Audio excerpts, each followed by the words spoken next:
And good morning, everyone. Brand new edition of Sports Medicine Weekly here on The Score. My name is Steve Cashel, so happy to be joined by my co-host this week. It's Dr.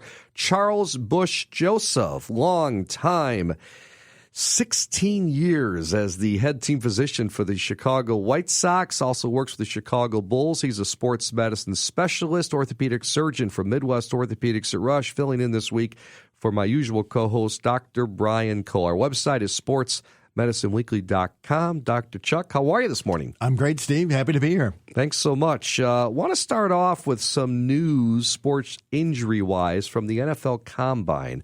Always popular, getting more popular than ever now, the NFL Combine. Kenneth Murray, Patrick Queen, both projected first-round selections, injured while running the 40-yard dash at the NFL Combine. Both injured hamstrings at their second 40-yard attempt. Now, both injuries reportedly minor, but my question to you, Dr. Chuck, what is it about sprinting that might cause this mechanism of injury? You know, hamstring injuries are relatively common in high-end athletes, especially early in the season.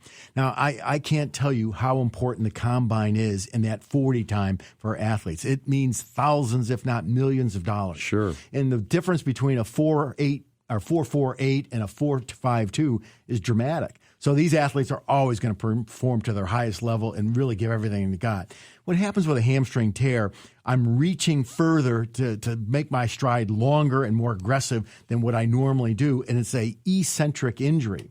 Most injuries that we suffer in muscles are eccentric types, and more on that lengthening, where the muscle's lengthening as I'm striding or decelerating my arm after throwing a ball, as opposed to when I'm actually contracting or the muscle shortening.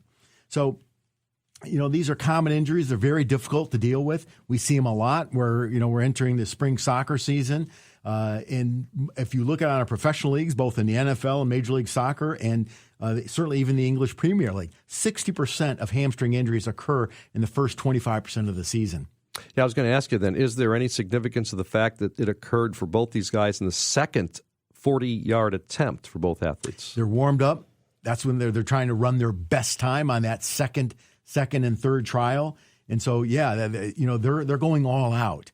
It's a tough thing. And unfortunately, the severity of the hamstring strain and how bad the muscle's damage will determine how long the disability.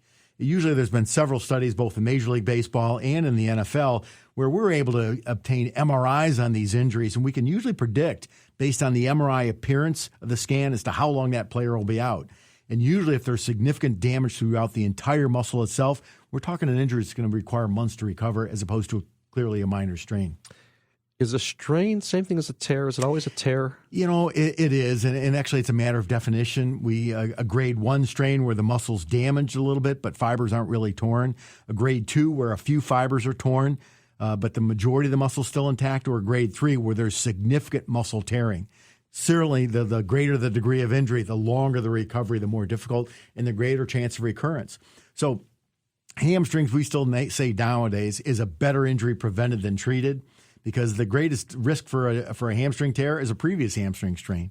And there's lots of new training techniques, and I would suggest all go on Google and look. There's a term we use called the Nordic curl, like from the North Scandinavia. Nordic curl is really the best exercise in preventing hamstring injuries. It's a difficult exercise to do, but if you can master it, you're going to dramatically lower that risk of injury. Yeah, because obviously tear sounds a lot worse than strain, right? A tear and a significant or serious tear in a fine-tuned athlete like an NFL cornerback can sometimes be career-threatening. Let's move on.